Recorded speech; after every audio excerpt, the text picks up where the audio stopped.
Peace.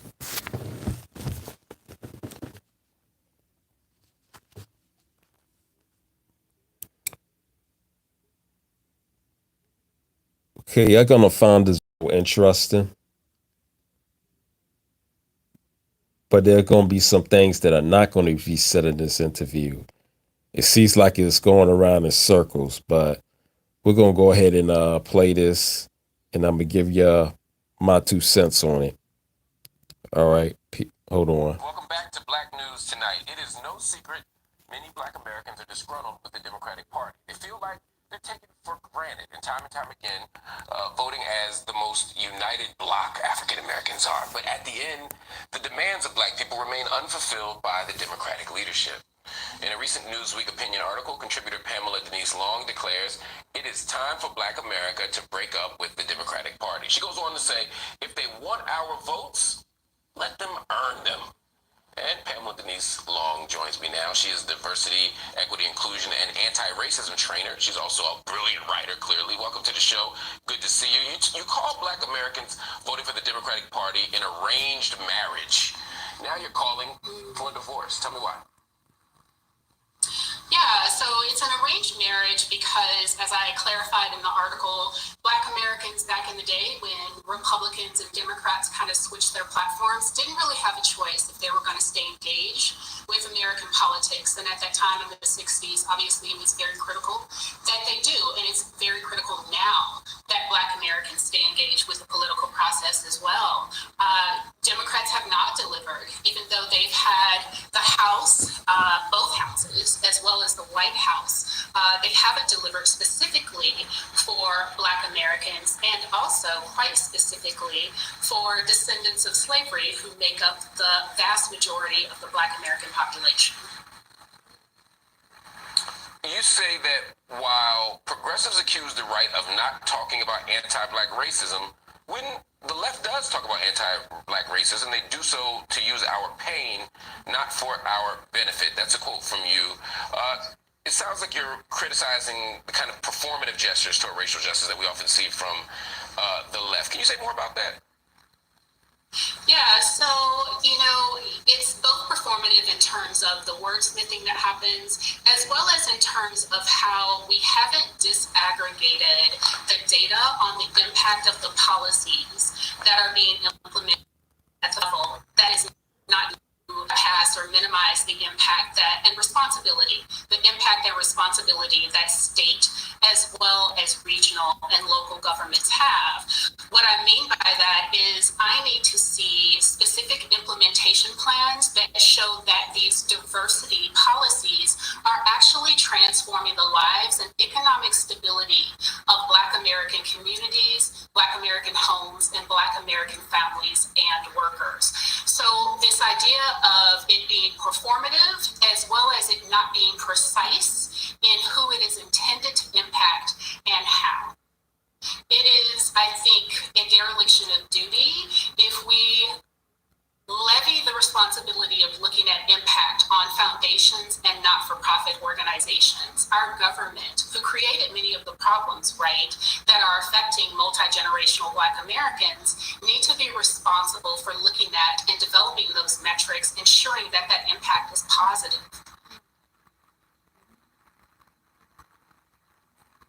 I understand and even agree with the critique of the Democratic Party's relationship to Black people. It's exploitative. They take us for granted.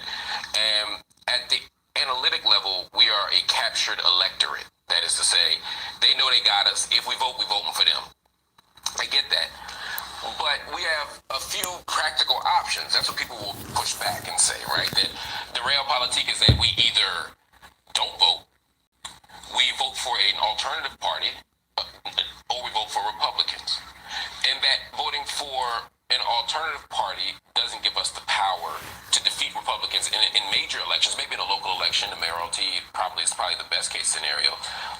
And that if we vote Republican, or at least hold out the possibility that we'll vote Republican, that we may get more from the Democratic Party, but we're kind of cutting our nose to spite our face because Republicans don't serve our interests in any way. So how, as a practical matter, can we leverage our votes in different ways when the options, the alternatives are so bad? Yeah, those are very, very valid points, and I often hear that critique. I think one of the things that we as a people, and I mean that by the American people, one of the things that we've done is we've let the polls determine the narrative. We have let the polar ends, the extreme. She's right. We do let the polls determine the narrative. And just because a black person pulls their vote for a Republican doesn't necessarily mean they're not for our people. They're voting for a Republican for specific reasons, maybe for economic reasons or for social reasons. That's what Marc LaMoist Hill doesn't seem to understand. You know what I'm saying? And you're actually going to encourage more black people to vote Republican just because of this backwards thinking that people like Marc LaMoist Hill has. So yeah, that's just my 2 cents on that part before we continue on. Of both parties determine our direction, right? They've been the gatekeepers. The bulk of the American public is in the middle. The bulk of the American public doesn't want ideology. What they actually want is solutions. They actually want the same things Black Americans want, which is for people, families, and communities to be resourced. So that's first, is we, the majority, truly the majority of the American people, have to set the narrative. We, as Black Americans, as well as white Americans, Asian Americans, Latino Americans, all voting Americans, really need to say that it is no longer acceptable.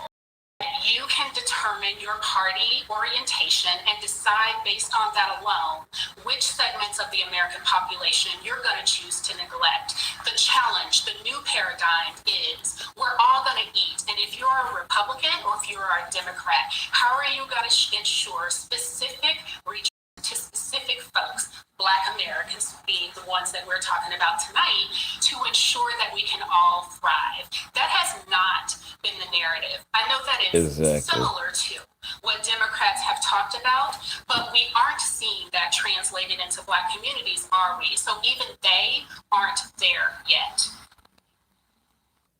Actually, what she didn't say is that the Democrats that we have elected over and over again in local and state politics have destroyed our communities, if anything, and that's all by design. See, there's a lot of things that is not being said in the interview, you know what I'm saying? But they always claim they don't have any time to really discuss all of that. You know what I'm saying? And that's the problem. You know, when you're on these networks, they don't give you time to discuss anything anything that is gonna give us clarity, give us absolute clarity as to why black people have been voting Democrat for years, as to why these ghettos are being created, as to even why the interstate system was being created. It was all designed to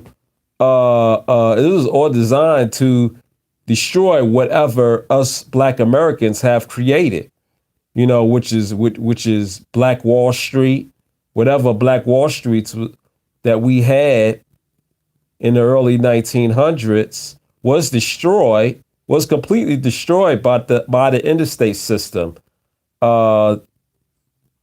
created by Eisenhower,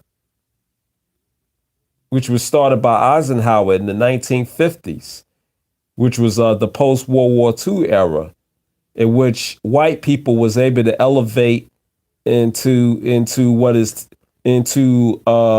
what we used to call the middle class, in which today we really don't have too much of a middle class, because not only black people have been pushed out of the middle class, but also many white Americans pushed out of the middle class as well. So we have to look at all of that. But, you know, in these interviews that are being done, you know, these news segments, they really don't put a lot of focus and time into that, because they always claim that they don't have any time. You know what I'm saying? They don't have any time to talk about reparations as to why black people are owed reparations. We're owed reparations because of our ancestors, because the work that our ancestors did for free. You know what I'm saying? That's what we're mainly owed for. But the white government, they don't the white government, they don't need to give us anything because slavery ended over 100 years ago. You know what I'm saying? This the same bullshit that I hear from white Americans over and over again. You know what I'm saying? You know, these people always have an excuse as to why they don't want to do anything for us. But yet most of us black people, we just think so. Oh no, we just have a fucked up thinking when it comes to politics. You know what I'm saying? That we refuse to educate ourselves on how we can or to how we can get people, how we can get political parties to beg for our vote. Yeah, we need them begging for us. We shouldn't be begging for them. You know what I mean? We have to change our line of thinking. You know, we have to become independent minded, not just economically, but politically as well. I'm going to go ahead and let the rest of this interview play. And I'm going to give some more of my 50 cents. How do we convince black voters to do this? I mean, I'm just thinking about, again, a practical context. And you're talking to somebody who's been a member of the Green Party for 2 decades. So I'm not here caping for the Democrats. I'm just trying to make sort of think through how we can convince voters of this. Let's say in the 2020 election, right? Let's say we're in a state like Ohio, Virginia, Pennsylvania, where there was a legitimate chance that a particular member of the House or the Senate could have won, or in the governor's house, right? They could have won on the Democrat side and the Republican side. And let's say that the Republican makes a more in Georgia, for example, the Republican had made a more persuasive argument than Raphael Warnock. And you say, well, look, he has black interests at heart, or she has black interests at heart more than this Democratic candidate. And black people decide to put their weight behind the Republican candidate in that case, or the third party candidate in that case. I get the logic of saying we're going to set the example, but then you lose control of the Senate, right? The Democrats control the Senate by we need Kamala Harris as the tiebreaker. So if that is in fact the case, are we having a small victory or a symbolic victory, maybe even a Pyrrhic victory, if we choose the Republican but lose the Senate, or choose the Republican and empower them on a national scale to do tremendous amounts of harm? Do we say, look, Joe Biden clearly doesn't have a progressive agenda for black folk, but Trump on the one hand, there's the Green Party candidate on the other, there's the Freedom Party candidate on the other, or whomever. How in an election like 2020 could we have strategically employed what you're talking about? Yeah, so that's a very good question. I think one thing we needed to start with this campaigning and this shifting in narrative about who gets neglected and who gets well served at the beginning, to move the candidates toward the middle instead of these polar opposites moving populations, the voting population toward their polls. So first of all, elections are a sort of culmination or milestone in the overall political process. So we have to start developing these narratives now, right? And to be, just for the record, I'm not caping for anyone except Black America, right? Except for America in general, because what we cannot continue to do is have Black America at the bottom and continuing to need support, continuing to cry out for assistance and support when our government has failed us. I think we need to, divorcing or breaking up is not saying that you have to go with Republicans. What it does say is that your vote is up for sale to the highest bidder who is going to have an agenda for you. And moving people to the middle says that if we are about America thriving, not just Black people need to demand this, all Americans need to demand this. Black Americans have used our voice, our civil rights gains, to support every social justice movement. We are owed. America needs this, and we are due. Agreed 100%. Denise, thank you so much for your brilliant analysis and also for the wonderful article you contributed today. We look forward to talking to you again soon in Black News Tonight.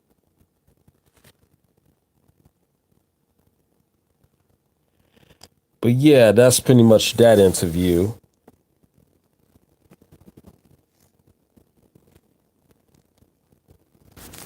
And oh, you should see the responses. Some of the responses are just so pathetic. You know what I'm saying? That they make you want to lose your brain cells.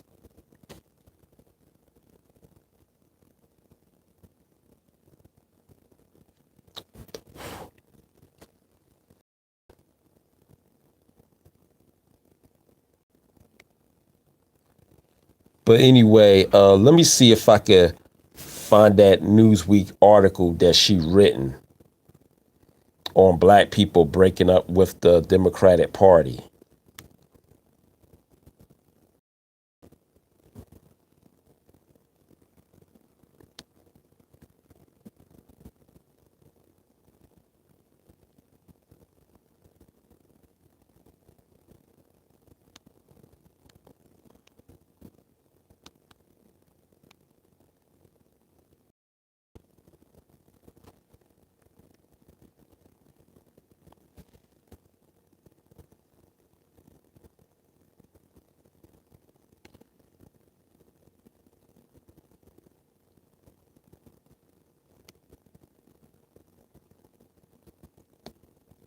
About to pull it up right now.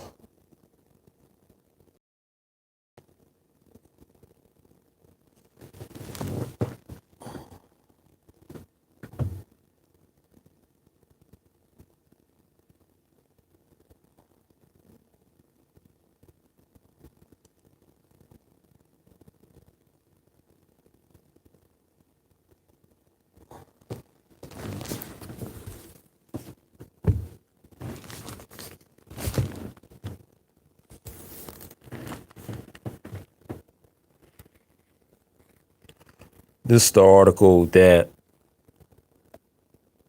Marc LaMoist Hill was referring to.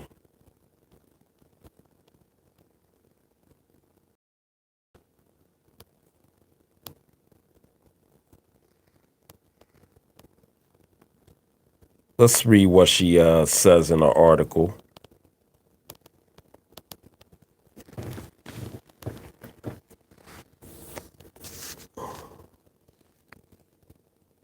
Okay, and it says,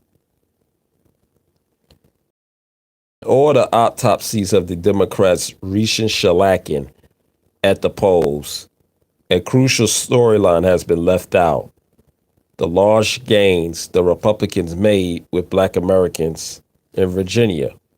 Republican Glenn Youngkin, Virginia's new governor, received historic levels of black support, turning Trump's gains with black Americans from an aberration into a trend.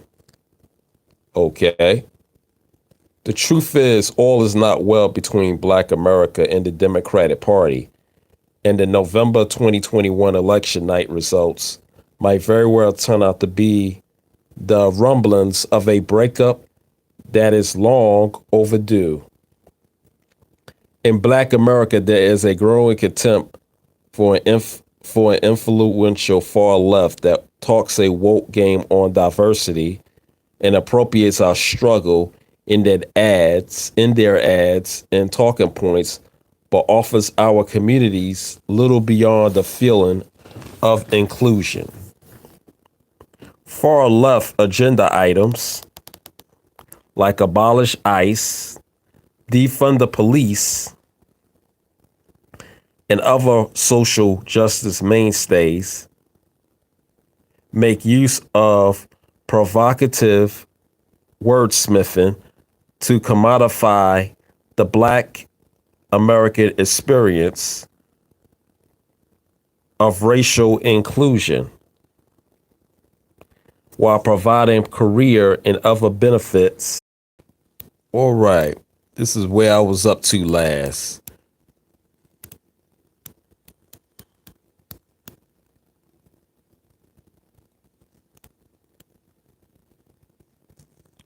In Black America, there is a growing contempt for an influential far left. They talks a woke game on diversity that inappropriates our struggle in their ads and talking points, but offers our communities little beyond the feeling of inclusion. Far left items like abolish ICE, defund the police, and other social justice mainstays make use of provocative wordsmithing. Social justice mainstays make use of provocative wordsmithing. Social justice mainstays. Hold on for a second.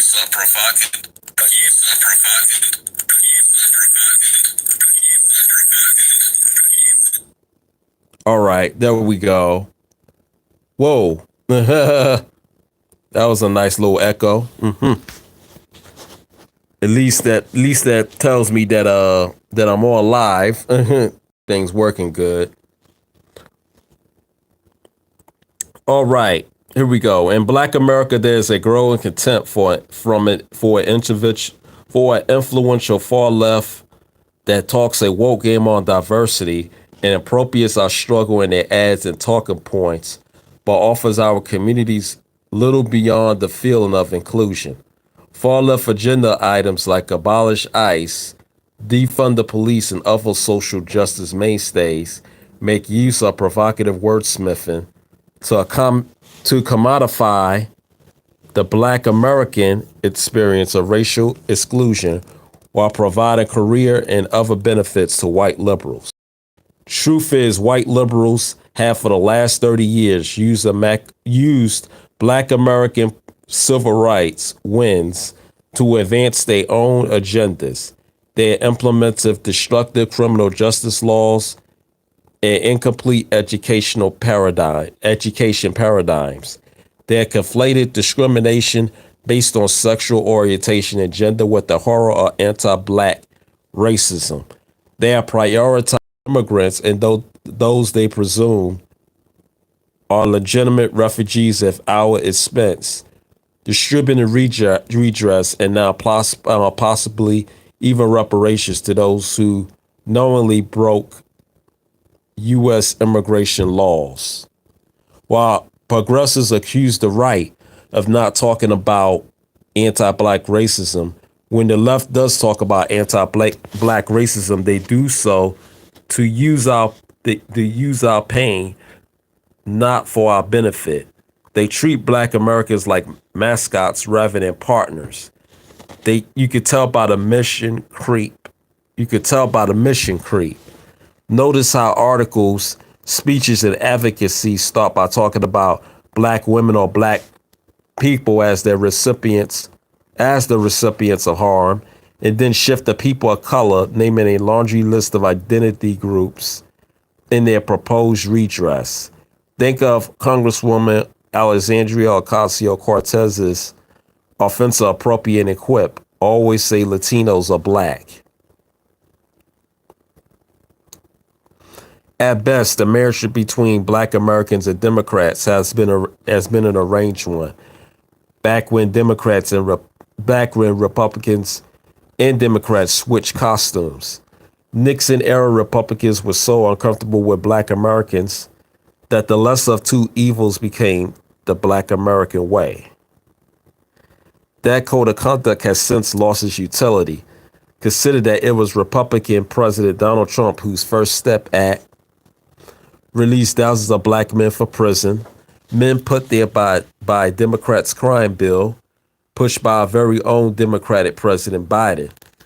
Consider the economy under Trump, the historically low levels of Black unemployment. But on behalf of Democrats who use it and ignore us, we were supposed to see in Trump an enemy. Thus, Joe Biden campaigning on the message that a Black America who doesn't know if they want to vote for him ain't really Black.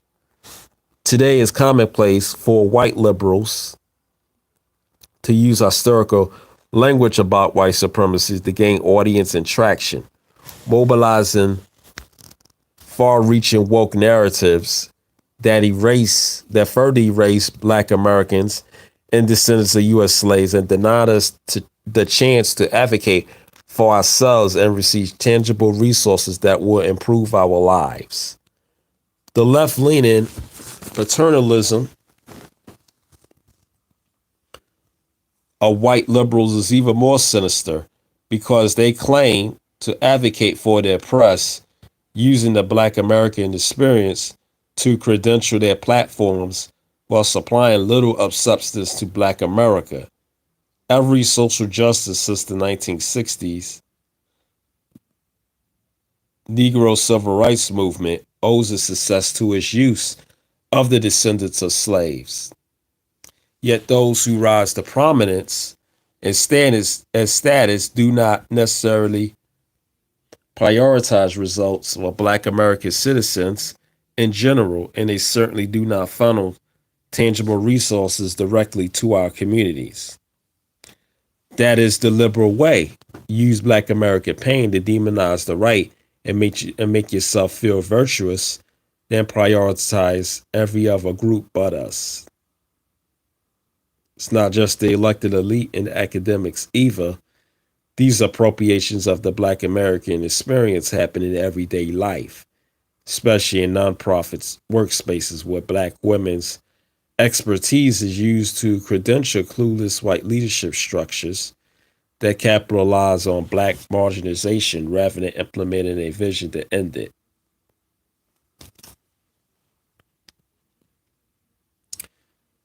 As you may see, this article is on point. Now, as far as the solution is, there's many solutions that we can go with. And one of the solutions I suggest we should go with is making an exodus from politics until the Democratic and Republican parties start addressing our issues. You know what I'm saying? I don't think we should just want one piece of the pie. We should want the whole pie, you know? And that's the goal we as a people, as a collective, need to start having. But not everybody is with it. And that's the problem. Most of our people are still voting for the Democratic Party. You know? Until less and less of us start voting for the Democratic Party, we're not going to have anything that's going to be tangible for us and only us.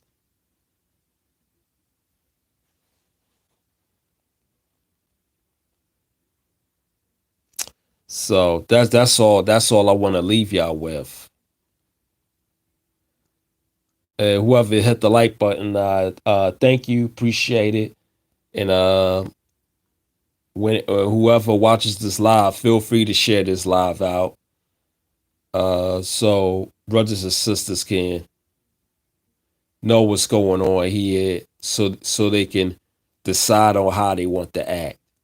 And once again, I'd like to thank y'all for listening to this live. And until then, y'all be easy. Peace.